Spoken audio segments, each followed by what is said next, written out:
क्या गवर्नमेंट के पास दूरदर्शिता की कमी है? इंडिया में long term energy planning strong क्यों नहीं है? इंडिया अभी भी ऑयल शॉक के अगेंस्ट इतना वल्नरेबल क्यों है? क्या गवर्नमेंट फ्यूचर क्राइसिस को अवॉइड करने की कोशिश कर रही है?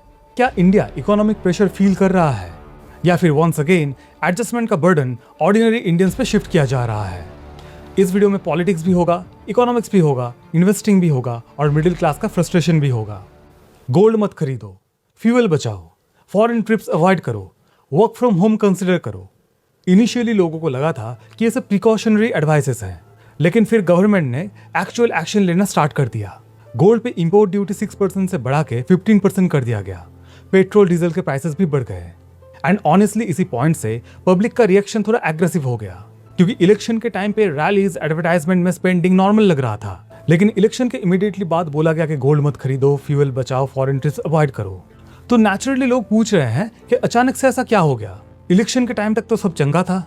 अभी मेन सवाल यह है कि क्या इंडिया इकोनॉमिक प्रेशर फील कर रहा है? क्या गवर्नमेंट फ्यूचर क्राइसिस को अवॉइड करने की कोशिश कर रही है, या फिर वंस अगेन एडजस्टमेंट का बर्डन ऑर्डिनरी इंडियंस पे शिफ्ट किया जा रहा है?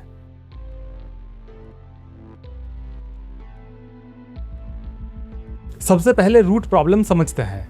इंडिया के इकोनॉमी का एक मेजर वीक पॉइंट है ऑयल डिपेंडेंसी। इंडिया अपने क्रूड ऑयल रिक्वायरमेंट का मैसिव पोर्शन इंपोर्ट करता है, और अभी वॉर का tension, rising crude oil prices, weak Indian rupee और ग्लोबल अनसर्टेनिटी प्रेशर क्रिएट कर रहे हैं। प्रॉब्लम सिर्फ पेट्रोल या डीजल का प्राइस का नहीं है। इंडियन इकोनॉमी का ट्रांसपोर्टेशन, लॉजिस्टिक्स, मैन्युफैक्चरिंग, इन्फ्लेशन और एविएशन ऑलमोस्ट हर चीज ऑयल पे डिपेंडेंट है। और अगर क्रूड ऑयल का प्राइस बढ़ता है तो सिर्फ पेट्रोल महंगा नहीं होता, सब कुछ एक्सपेंसिव हो जाता है। Groceries, deliveries, flights, manufacturing, transportation सब कुछ महंगा हो जाता है। और प्रॉब्लम सिर्फ ऑयल प्राइसेस का नहीं है। अगर इंपोर्ट्स एग्रेसिवली इंक्रीज होते हैं तो हमारा डॉलर बाहर जा रहा होता है, मतलब इंडिया का जो डॉलर रिजर्व है वो खाली हो रहा होता है। उसके वजह से इंडियन रुपीज पे भी प्रेशर बिल्ड होता है, और वीक रुपी का मतलब है इंपोर्ट्स और एक्सपेंसिव, मतलब एक विशियस साइकिल। आप इंपोर्ट कर रहे हो तो रुपी वीक हो रहा है, और रुपी वीक हो रहा है तो इंपोर्ट और भी एक्सपेंसिव हो जा रहा है, और ये साइकिल चलता रहता है। अब एक फेयर पॉइंट ये भी है कि सिर्फ इंडिया नहीं, पूरे वर्ल्ड में ये हालत है। ग्लोबली भी गवर्नमेंट्स इन्फ्लेशन और ऑयल प्राइसेस से स्ट्रगल कर रहे हैं। डिफरेंस बस इतना है कि हमारे जैसे ऑयल इंपोर्ट डिपेंडेंट कंट्री पे प्रेशर ज्यादा बिल्ड होता है। अभी आते हैं उस स्टेटमेंट पे जिससे पूरा इंटरनेट एक्सप्लोड हो गया, जिससे एक्चुअली में लोग डर गए, जो स्टेटमेंट लोगों को सोचने में मजबूर किया कि क्या प्रॉब्लम है। गोल्ड खरीदना अवॉइड करो। इंडिया में गोल्ड सिर्फ ज्वेलरी नहीं होता है, इमोशन होता है। Wedding, savings, family security, traditions, show off, हर एक चीज में गोल्ड यूज होता है। अनसर्टेन टाइम्स में हम इंडियंस नेचुरली गोल्ड की तरफ मूव करते हैं। लेकिन अगर इकोनॉमिक एंगल से देखो तो इंडिया वर्ल्ड का one of the biggest gold importer है, और गोल्ड इंपोर्ट करने के लिए भी इंडिया को डॉलर में स्पेंड करना पड़ता है। मतलब ऑयल एंड गोल्ड इंपोर्ट दोनों में ही डॉलर खर्चा होता है, और इससे प्रेशर फॉरेक्स रिजर्व और करंट अकाउंट डिफिसिट दोनों में पड़ता है। इंटरेस्टिंग बात यह है कि पीएम मोदी के स्टेटमेंट के कुछ ही टाइम बाद इंडियन गवर्नमेंट ने गोल्ड इंपोर्ट ड्यूटी 6% से बढ़ा के 15% कर दिया। इसके पीछे लॉजिक क्या है? इंपोर्ट कम करो, रुपी को सपोर्ट दो और फॉरेक्स प्रेशर को कम करो। आयरनिकली लोग अनसर्टेनिटी और इन्फ्लेशन से बचने के लिए गोल्ड खरीदते हैं, पर अब अनसर्टेनिटी के टाइम पे ही गोल्ड का प्राइस बढ़ा दिया गया है, और इसका डायरेक्ट इम्पैक्ट ऑर्डिनरी बायर्स पे पड़ेगा। ज्वेलरी एक्सपेंसिव होगी, वेडिंग कॉस्ट इंक्रीज हो सकते हैं, इन्वेस्टमेंट के लिए गोल्ड खरीदना भी रिस्की एंड कॉस्टली होगा। और हिस्ट्री ये भी कहती है कि जब जब इंडिया में इंपोर्ट ड्यूटी बढ़ा है गोल्ड पे, तब गोल्ड का स्मगलिंग भी बढ़ गया है। देखते हैं इस बार क्या होता है। और यहाँ एक इंटरेस्टिंग कॉन्ट्रडिक्शन भी है। पिछले कुछ सालों से Indian government sovereign gold bonds को जम के प्रमोट कर रही थी। आइडिया सिंपल था, फिजिकल गोल्ड मत खरीदो, अब गवर्नमेंट से गोल्ड बॉन्ड्स खरीदो। आपको गोल्ड का एप्रिसिएशन भी मिलेगा, और गवर्नमेंट आपको 2.5% का इंटरेस्ट भी देगी।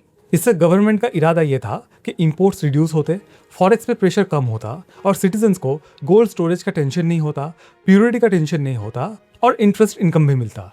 लेकिन अब आयरनी देखिए, एक साइड पे गवर्नमेंट कुछ साल पहले तक सॉवरेन गोल्ड बॉन्ड्स को प्रमोट कर रही थी, और अभी बोल रही है कि गोल्ड मत खरीदो। इसीलिए सवाल उठ रहा है कि क्या गवर्नमेंट के पास दूरदर्शिता की कमी है? बहुत सारे लोग कंफ्यूज भी है कि गोल्ड से क्या प्रॉब्लम है। एक्चुअली प्रॉब्लम डायरेक्टली गोल्ड से नहीं है, इंपोर्ट से है, डॉलर खर्च होने से है। अब आते हैं फ्यूल पे। पीएम मोदी ने फ्यूल बचाने की भी अपील की, और इकोनॉमिकली इसका लॉजिक क्लियर है। अगर crores of Indians collectively fuel come consume करते हैं तो इंडिया के ऊपर से जो ऑयल इंपोर्ट का प्रेशर है वो थोड़ा घटेगा। लेकिन ग्राउंड रियलिटी भी देखनी पड़ेगी। पब्लिक ट्रांसपोर्ट इंडिया में हर जगह में स्ट्रांग नहीं है, ऑफिस या फिर कुछ काम के लिए बाहर हमको जाना ही पड़ेगा, वो अनअवॉइडेबल है। तो बहुत सारे लोगों के लिए फ्यूल बचाओ ये प्रैक्टिकल एडवाइस कम और फोर्स्ड एडजस्टमेंट ज्यादा लग रहा है। एंड ऑनेस्टली यहाँ पे गवर्नमेंट को क्रिटिसिज्म फेस करना ही चाहिए। हर ग्लोबल क्राइसिस के टाइम पे क्यों पब्लिक को ही सैक्रिफाइस करना पड़ता है?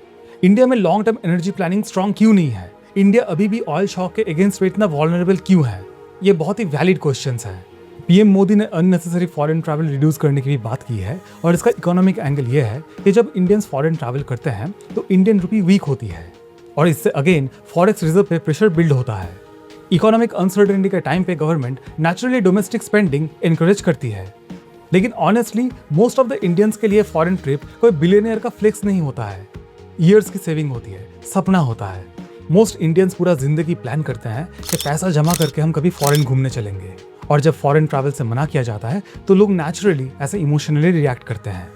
But I personally don't think so कि इंडियंस फॉरेन ट्रैवल के स्टेटमेंट से उतना अफेक्टेड हुए हैं जितना कि गोल्ड और पेट्रोल से हुए हैं। ऑनेस्टली इस पूरे इशू का इमोशनल पार्ट इकोनॉमिक्स नहीं है, इट्स इमोशनल कि बर्डन कौन बियर करेगा।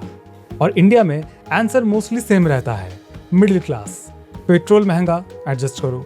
ग्रोसरीज एक्सपेंसिव, एडजस्ट करो। ईएमआई प्रेशर, एडजस्ट करो। स्कूल फीस, एडजस्ट करो।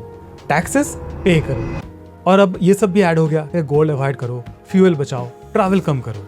इसीलिए मोस्ट इंडियंस ये फील करते हैं कि ऑलमोस्ट हर इकोनॉमिक शॉक मिडिल क्लास को ही झेलना पड़ता है। प्रॉब्लम सिर्फ एक्सपेंसेस का नहीं है, प्रॉब्लम ट्रस्ट का है। आप एक तरफ में लाखों करोड़ों रुपए फ्री बीज में दे रहे हो और एक तरफ लोगों को बोल रहे हो कि आप एडजस्ट करो। जो एडजस्ट करेंगे वो mainly tax paying middle class है, जिनके टैक्स के पैसे से ही ये सब फ्री बीज दिया जाता है। यहाँ पे मिडिल क्लास का मतलब सिर्फ सैलरीड लोग नहीं है। मिडिल क्लास में small business owners, shopkeepers, freelancers ये सब भी आते हैं। बेसिकली वो लोग जो रिच भी नहीं है और गवर्नमेंट के सपोर्ट पे डिपेंडेंट भी नहीं है। इसीलिए लोग सवाल पूछ रहे हैं कि जब इकोनॉमिक प्रेशर आता है तो गवर्नमेंट सिटीजन्स को कॉम्प्रोमाइज करने के लिए बोलते हैं, लेकिन क्या गवर्नमेंट खुद अपना जो अननेसेसरी स्पेंडिंग है उसको रिड्यूस करती है? इंडिया में इलेक्शन के लिए मैसिव खर्चा होता है, फ्रीबीज देके इलेक्शन जीतने के लिए भी मैसिव खर्चा होता है। लेकिन जब इकोनॉमिक प्रेशर बढ़ता है तो लोगों को बोला जाता है कि spend less, consume less and adjust more. Obviously जो वेलफेयर स्कीम्स है, फ्रीबीज है, उनको एकदम से स्टॉप नहीं किया जा सकता क्योंकि करोड़ ऑफ पीपल जेन्युइनली उस पर डिपेंड करते हैं। लेकिन बर्डन शेयरिंग भी फेयर होना चाहिए, वरना फ्रस्ट्रेशन इंक्रीज होती है। इंडिया को फ्रीबीज देने की जगह अपना मैन्युफैक्चरिंग बढ़ा के लोगों का इनकम बढ़ाने में ध्यान देना चाहिए। अब इन्वेस्टर के पर्सपेक्टिव से बात करते हैं। Rising oil prices and import pressure stock market के लिए इंपॉर्टेंट सिग्नल्स होते हैं। ऐसे सिचुएशन में सेक्टर्स जैसे कि airlines, jewellery, luxury consumption, logistics, chemicals और मैन्युफैक्चरिंग, ये सब में प्रेशर इंक्रीज हो सकता है। लेकिन हर सिक्के के दो पहलू होते हैं। अगर कोई लॉस कर रहा है तो किसी को बेनिफिट भी हो रहा होगा। Renewable energy, EV ecosystem and domestic manufacturing, इन सब सेक्टर्स को इस सिचुएशन से फायदा हो सकता है। स्मार्ट इन्वेस्टर्स सिर्फ हेडलाइन नहीं देखते, वो मैक्रो इकोनॉमिक्स समझते हैं। ऑयल, करेंसी, इन्फ्लेशन, जियोपॉलिटिक्स, ये सब कुछ समझना पड़ता है एक अच्छा इन्वेस्टर बनने के लिए, क्योंकि इवेंचुअली ये सब मार्केट को इन्फ्लुएंस करते हैं। अभी सोशल मीडिया पे दो एक्सट्रीम रिएक्शन चल रहे हैं। एक साइड बोल रहा है सब चंगा सी, सब नॉर्मल है, और दूसरी साइड बोल रही है कि इकोनॉमिक इमरजेंसी आ गई। एक्चुअल रियलिटी इन दोनों एक्सट्रीम्स के बीच में है। अब क्वेश्चन ये है, क्या इंडिया सच में इकोनॉमिक ट्रबल में है? देखिए, कोलैप्स, क्राइसिस, इकोनॉमिक इमरजेंसी, ये सब ड्रामेटिक वर्ड यूज करना इररिस्पॉन्सिबल होगा। इंडिया अभी भी एक ग्रोइंग मेजर इकोनॉमी है। इंडियन इकोनॉमी के ऊपर थोड़ा प्रेशर आया है, पर इकोनॉमी वीक नहीं हो गया है। बट यस, डेफिनेटली प्रेशर है। ऑयल डिपेंडेंसी रियल है, इन्फ्लेशन रिस्क रियल है, और फॉरेक्स प्रेशर भी रियल है। और शायद इसीलिए गवर्नमेंट प्रिवेंटिव मैसेजिंग कर रही है। पर अगर सिटीजन्स को बार बार एडजस्ट करने के लिए बोला जाए और गवर्नमेंट का स्ट्रक्चरल रिफॉर्म स्लो रहे तो इवेंचुअली एक ट्रस्ट डेफिसिट क्रिएट होगा, और इसीलिए ये टॉपिक इतना इंपॉर्टेंट बन गया है। Now I want your honest opinion. आपको क्या लगता है, क्या गवर्नमेंट इनफ इकोनॉमिक स्टेप्स ले रही है? क्या गवर्नमेंट इस सिचुएशन को अच्छे से हैंडल कर पाएगी? कमेंट सेक्शन में डेफिनेटली बताइएगा। और अगर आप genuinely economy, stock market, business ये सब अच्छे से सीखना चाहते हो तो चैनल को सब्सक्राइब करने के साथ साथ हमारा मेंबरशिप भी ज्वाइन कर लीजिएगा। वहाँ पे आपको और भी डीप में ये सब सीखने के लिए मिलेगा। मैंने इस वीडियो के साथ कुछ बहुत ही अच्छे बुक्स टैग किए हैं इन्वेस्टिंग, इकोनॉमिक्स और स्टॉक मार्केट को लेके। आपको डिस्क्रिप्शन में वो सब बुक्स देखने के लिए मिल जाएंगे। अगर आप हमारे लिंक्स इन बुक्स को ऑर्डर करोगे तो आप नॉलेज भी गेन करोगे और हमारे चैनल को सपोर्ट भी करोगे। अगर आपको ये वीडियो पसंद आया तो वीडियो को लाइक और शेयर जरूर कर दीजिएगा और हाइप बटन भी जरूर दबा दीजिएगा। इससे चैनल के रीच को हेल्प होगा। तो चलिए मिलते हैं नेक्स्ट वीडियो में।